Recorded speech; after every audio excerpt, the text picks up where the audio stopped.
Hey everyone, what would happen to Canadian housing if immigration stopped? That's a good question, and I'm sure it's probably weighing heavy on a lot of Canadians' minds these days. And Douglas Todd, contributing to the Vancouver Sun, is offering an answer to that question. Opinion. Although some minimize it, immigration and housing prices are profoundly connected. Immigration policy is a form of housing policy. Vancouver Sun article by Douglas Todd, July 16, 2019. What would happen to Canada's housing market if immigration to Canada was substantially reduced or even cut to zero? It's a crucial question for the public and for real estate developers who start new construction projects on the basis of predictions of future sales. Surprisingly, however, the answers are all over the map. Some specialists suggest virtually nothing would happen to Canadian housing prices if immigration slowed or ended. Others say the impact would be lower prices and hard times for the powerful real estate industry. While there are no immediate signs immigration levels will be reduced, Prime Minister Justin Trudeau has increased the immigration rate by more than 30% to almost 350,000 newcomers a year. The issue is central to the dreams and anxieties of Canadian residents who either own homes or want to imagine the possibility. Two Ontario real estate specialists recently wrote in the Financial Post that, based on studies, the overall impact of immigration on housing markets is modest at best in most cases.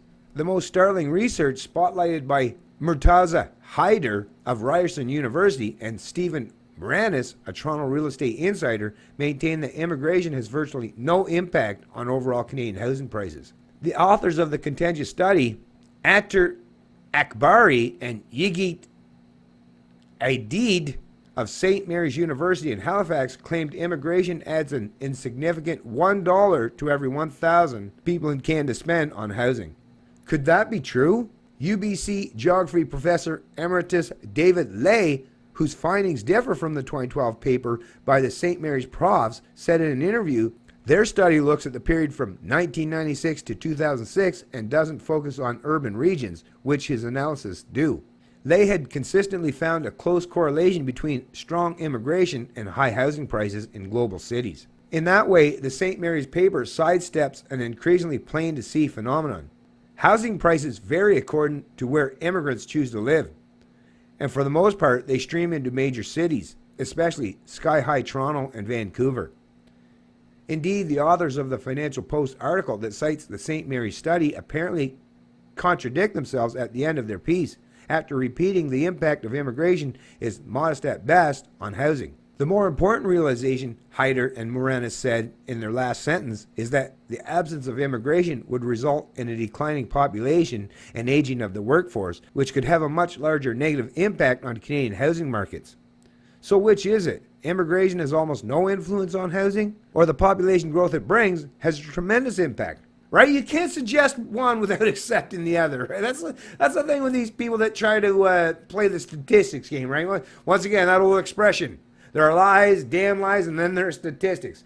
I mean, that's the thing. It all comes down to political interpretation of facts or statistics.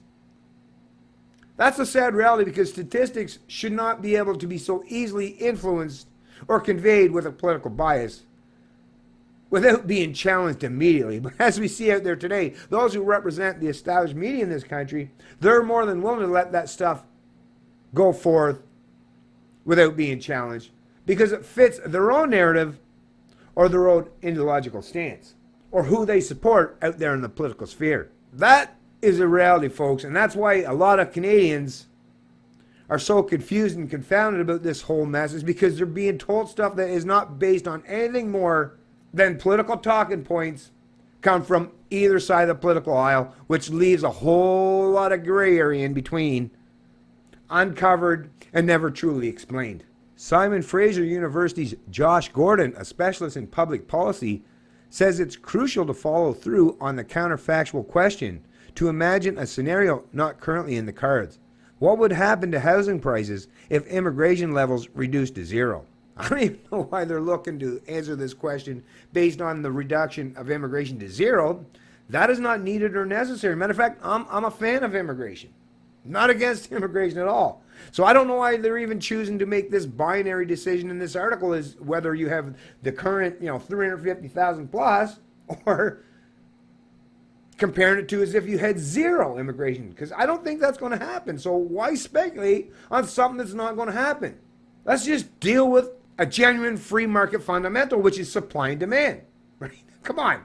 That's a much easier thing to explain, right? If there's less people demanding, which is lower immigration levels, and more construction or building, which is higher supply, then that automatically means, under a proper free market scenario, that the prices are going to be reduced as a reflection of that.